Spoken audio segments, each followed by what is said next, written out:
And again, I have the chance to ask Dave and Kevin McIntosh from Taurus Games a couple of questions about Matchpoint Tennis Championships. First question: what do you think is so special about the option to create your own tennis star? It's your identity, isn't it? It's more about building a reputation than it is about building a character, I guess, because you build a character through the options that are there, but that's only just the beginning of everything. Like the character building is the entire career mode. It's from the start all the way up to hitting world number one. That's the real character building part of it. And what is so special to create your own tennis star in the game?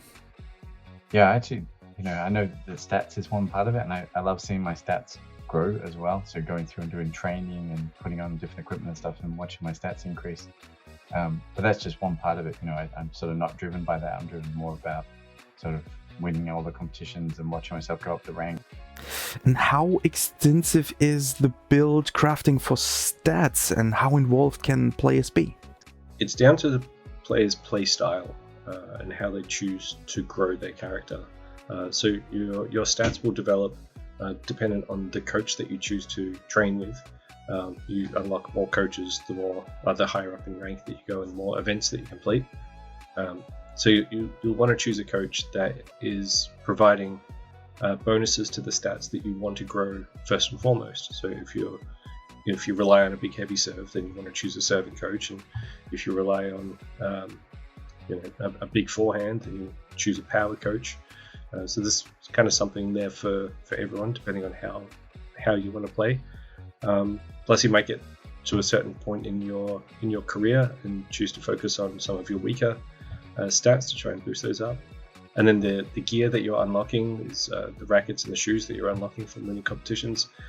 They help to round it out as well. So you might choose rackets and shoes that play into your weaker stats to try and round you out, or go for those big boosts and just max out on power and forehand, or power and serve, or volleys, or however it is that you choose to play. Okay. Do you have a preferred build? In the calendar, you've got those moments where you have to kind of make a choice between, do I enter this next competition and maybe unlock some other opportunities or have a chance to sort of go up the ranks, or there's a training event on instead that I know is going to give me an opportunity to get more points. So you have to manage your career a little bit that way by making a choice, stats or rank, at particular times during the year. It all comes down to how you respond to what your opponent's doing.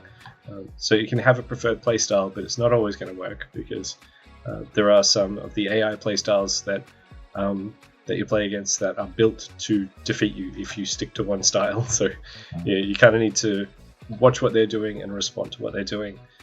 And a very important question: how does the ranking system in Matchpoint Tennis Championships work?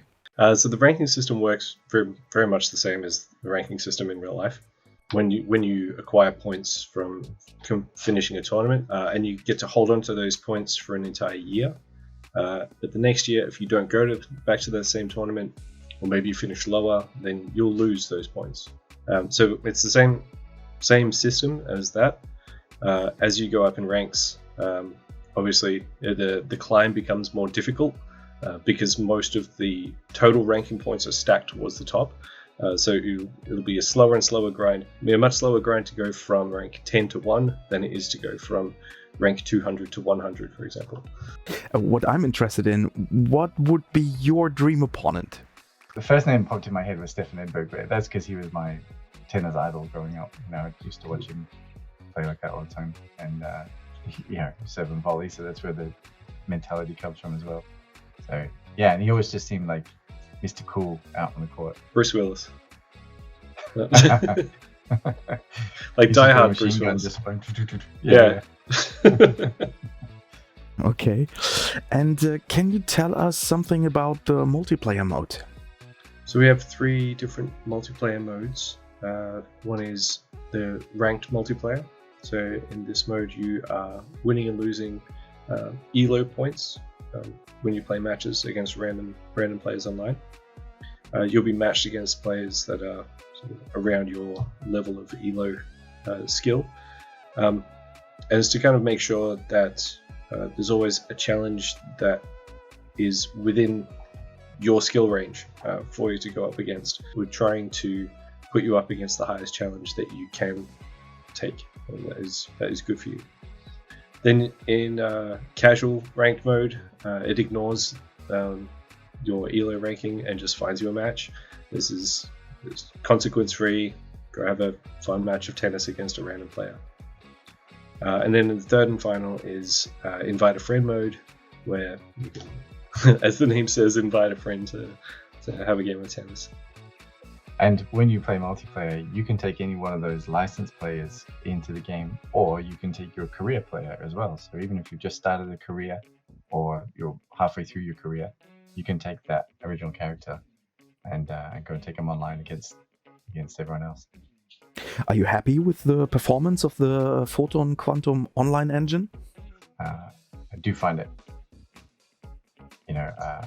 really responsive, actually. I was wondering about it early on in development because it's so fast paced and you have to be quite accurate, but the solution has been excellent. And you can run a real multiplayer tennis match against someone on the other side of the planet that is like you're playing on the same network. It's been really, I'm really happy with the result that's come out of it using that engine. Yes, thanks a lot, Dave and Kevin McIntosh from Taurus Games. All I can say is take care, have a good time, and goodbye.